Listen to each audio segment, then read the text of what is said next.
This year at Six Flags Great Adventure, answer the call to Batman the Ride, the only suspended outside looping nothing like it on Earth experience, not even at Disney. Batman the Ride, coming to Six Flags Great Adventure. Welcome to Theme Park Films, where we talk about all the information you need about roller coasters and more. And today, I'll be talking about the history of Batman the Ride at Six Flags Great Adventure. So let's get started right away. Make sure to subscribe to get all the information you need about roller coasters and more. During the middle of 1992 season, the announcement was made that Batman the Ride was coming to the park for 1993. The small bandstand located next to the Batman site was converted into a preview booth with a video of the ride, and a Batmobile and a larger sign were placed in the outer mall area. The twin Lightning Loops coasters were removed before the season was over and sold to other parks. Ironically, the buyers of the Lightning Loops coasters were Premier Parks, who in the following years would purchase the entire Six Flags chain from Time Warner. In the spring of 1993, construction of Batman the Ride and the surrounding Movietown area were in full swing. The park's brochure used a photo of the coaster and its surrounding scenery at Six Flags Great America. On opening day of the season, the coaster was already a full circuit and construction of the elaborate station building was underway. The queue area was nothing but dirt and survey markers, waiting for the theme elements and landscaping yet to come.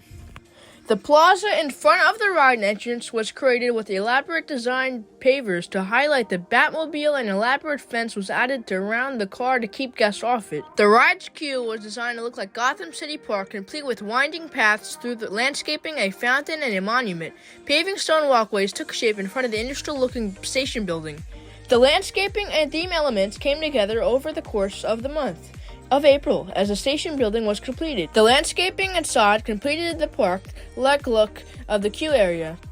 A big part of the look of Batman the Ride's theme was the rundown and age look, which was given to the new building, making them look like they had been there for years. The scenery for the ride featured trash and graffiti, which led to the storm drain, like you wandered onto the wrong side of the tracks. The junk in the yard under the ride came from all over the park and the boneyard. Some of the pieces included the old control panels from the Monster Spin and Matterhorn rides. With all of the building complete and the landscaping in place, Batman the Ride began testing in preparation for its opening day. Crowds gathered in the plaza for front of the ride to watch as the trains ran through the course. The wide trains running below the rails were something that few people had seen before. The trains even negotiated the elements with the plastic hoods over the cover of the wheel assemblies as the ride is being fine-tuned and monitored. The wheel covers would add the final theme element and more substance to the look of the trains when they were in place. The guests watched until the ride tested beyond the fences of Gotham City Park until it was ready to open May 1st. Batman the Ride was a huge step forward for Six Flags in terms of bringing the theme elements to thrill rides. The ride was an immersive experience from the entrance to the queue right through the exit. As guests passed through the gates of Gotham City Park, they walked past the Art Deco-style twin statues and onto a winding pathway. The park included a fountain and monument dedicating the park to citizens of Gotham City through the generosity of Bruce Wayne. While walking through the park, the elaborate landscaping was further enhanced with the sounds of birds chirping and children playing coming from the speakers hidden in the shrubs. After winding through the pathways, guests approached a construction fence with the slogan Gotham City Building Toward a Better Tomorrow and a styled Gotham City Public Works logo. Guests passed through the whole of the construction fence going from the park into the underworld of Gotham. Once into the dark side of Gotham, the sounds of gangs and police chases came from multiple speakers, creating an elaborate soundscape to fit the scene of a police car crashing into the hydrant and spouting water everywhere and bullet holes, and overhead there was a structure of a half-destroyed overpass with the coaster roaring above that.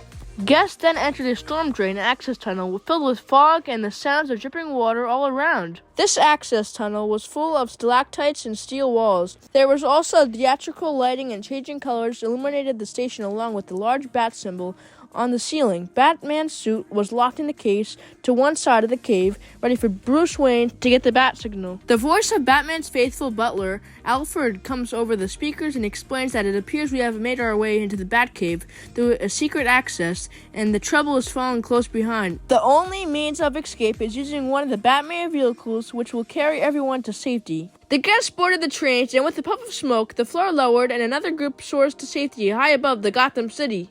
As the train returned to the station, guests exited the train and left the Batcave through an overpass and down to the graffiti-covered walls outside the Gotham Arms apartments and outside the plaza in the front of Gotham City Park. Lines for the ride were long and the ride was very popular. The coaster itself was reliable with little downtime for the first season or the season since it's opened. Over the seasons, minor changes occurred in areas surrounding the ride. Some of these elements were removed or modified over time. One of these first things to disappear was the butler uniforms worn by the ride attendants, which were replaced by genetic ride uniforms in following seasons. The biggest changes occurred in the plaza outside the ride. First, with the removal of the Batmobile, leaving the plaza empty for the first time as the car was needed at another Six Flags park, which had opened its own Batman the Ride. The plaza would become a commercial display and later as a test your strength game until the Batmobile was finally returned to its rightful place. Other changes about Batman the Ride included the additions of the neighboring Chiller and Nitro coasters, which were overshadowed in its stature, but lacked the immersive environment that made Batman the Ride. As time wore on Batman the Ride, it started showing its age, and it needed some fresh paint.